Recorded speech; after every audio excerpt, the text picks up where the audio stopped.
This is FYI on your TV, brought to you by Hometown News. I'm Kathy Botham. I've got Robert Dale Grand with me. Thank you very much for joining us. We're here to talk about a play that's going on in the Smith Falls Theatre, but my goodness, you've got a history with theatre. You've been around for a long time. Between Perth and Smith Falls, I've seen you in so many productions. How long have you been in theatre?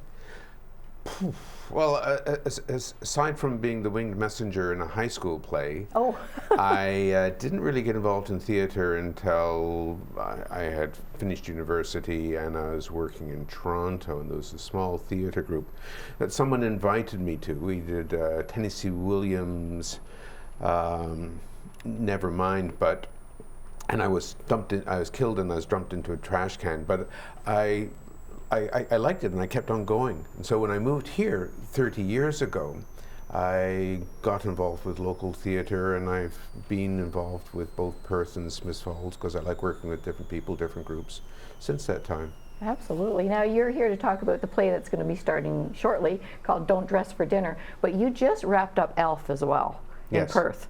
My goodness, were you practicing for this play while you were still doing Elf? No. No? Wow. No, that would have been a bit too much. Yeah, I was just going to say, how do you remember everything? Because you were a main character in Elf as well. Well, it was more of a supporting role. Okay. But it was fun. The music was the hardest part in Elf. It was what is referred to as crunchy harmony, a lot of diminished chords, and it was the chorus part that was much harder than my actual cast part. Oh, okay, all right. Yeah. But it was an amazing play. It was a great night out, Thank you. out. So we're here to talk about Don't Dress for Dinner, and it is with the Smith Falls Theatre. Yes. So you've only been practicing a short while because we just wrapped up Elf. Mm-hmm. Yeah, that's right, that's right. Okay, so what is Don't Dress for Dinner all about? I can guess, but maybe. Well, it's your typical farce. This is a French farce, but it's no different from an English farce. Basically over-the-top characters, usually involved in things that they shouldn't be involved in. In this case, it's a group of 6 people, 5 of which are more or less trying to commit adultery with different and sundry individuals, and things get very mixed up, and there's a lot of lies and mistaken identities and convolutions, and nobody ever gets what they want, but it's funny. All right, so it's you funny say and it's fast. There's 6 people in the play. How many? There people is. There. Okay, because I noticed this. You brought this in, and there's a picture of yourself, Dave Snyder, and Suzette. Yes. Yes. Lara Klimko. Oh, Lara Klimko. She's in there too. So yes. It looks like it's going to be a good time. Yes. Essentially, you could think there are 3 couples. 3 couples. In there. All right, all right. And how long do you don't know? When do you practice, I should say? We practice on Mondays and Wednesdays. Mondays and Wednesdays. Yes, for a couple of hours in the evening. All right, all right. So you must be into dress rehearsals by now. Getting there. We've got the props going, and we're mostly just trying to get our lines and get the pacing done. Oh, okay. Now, I was telling you earlier, my grandson is in doing some theater with the Station Theater as well, too. So I know some of the words. So are you off the book yet? More or less. More or less, okay. More or less. It's important to, in a way, not let the words, which are super important, of course, get in the way of the action, because it's the fast pace that really makes it comedic. Oh, okay. All right, all right. It starts February 13th. Mm-hmm. February 13th, 14th, 19th, 20th, and the 21st. Those are evening shows, 7:30. And then Sunday matinee shows, you've got February 15th and the 22nd at 2 o'clock. Yes. And tickets are only $25. If you're a student or a child, it's only $10. Mm-hmm. And tickets are available, once again, at our special greetings. That's Catherine Coleman. Yes. And she's part of the theater, too, I think. Oh, very much so. Very much so, yeah. She's at 8 Russell Street. She can get you tickets.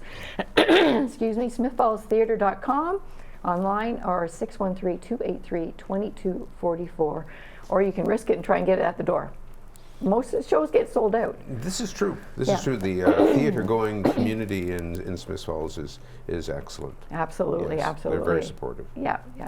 Like I say, my grandson's been involved, and we love going to all the plays. But yeah, don't be disappointed and try and get them at the door.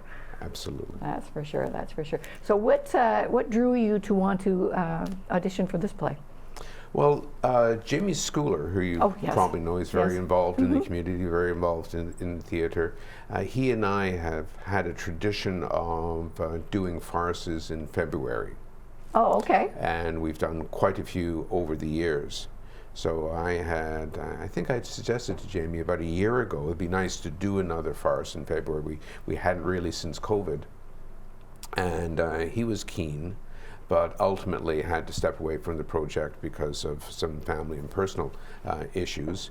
And so we carried on and got our group together, and I really enjoy coming to Smiths Falls and doing theatre in Smiths Falls, so it's fun. I saw you once in It's a Wonderful Life as well, too. Mm-hmm. That was a great play, too. Yeah, that was fun. That was a lot of, you must have had to do a lot of homework in the history of how radio worked back then. Yeah. Yeah, for sure, for sure. Well, thank you very much for coming here today and telling us more about Don't Dress for Dinner. It is a farce and it's written by Mark Camillotti Mm-hmm. and Translated to the English. by Robin Hodden. Mm-hmm. Am I getting these names right? And Yes. Directed by Dave Clark. Yes, who's excellent. He's a delight to work with and a very experienced director. We're blessed in that regard, and it's going to be a lot of fun. It's going to be very funny. All right. Well, can you wrap us up by saying a monologue to the show? Oh, I can try. You can try. All right. All right.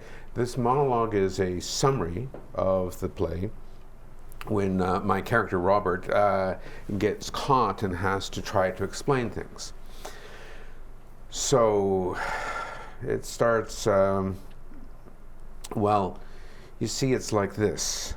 I didn't know you had a cook coming.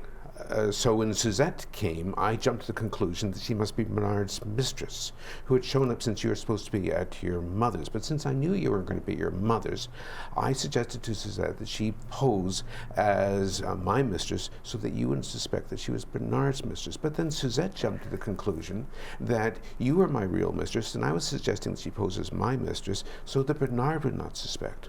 And then Suzanne, who was my real mistress, came, and I said you were Bernard's mistress. Suzette was Bernard's mistress, so that she wouldn't suspect. But since Suzette was posing as my mistress so that you wouldn't suspect, Suzanne had to pose as the cook so nobody would suspect.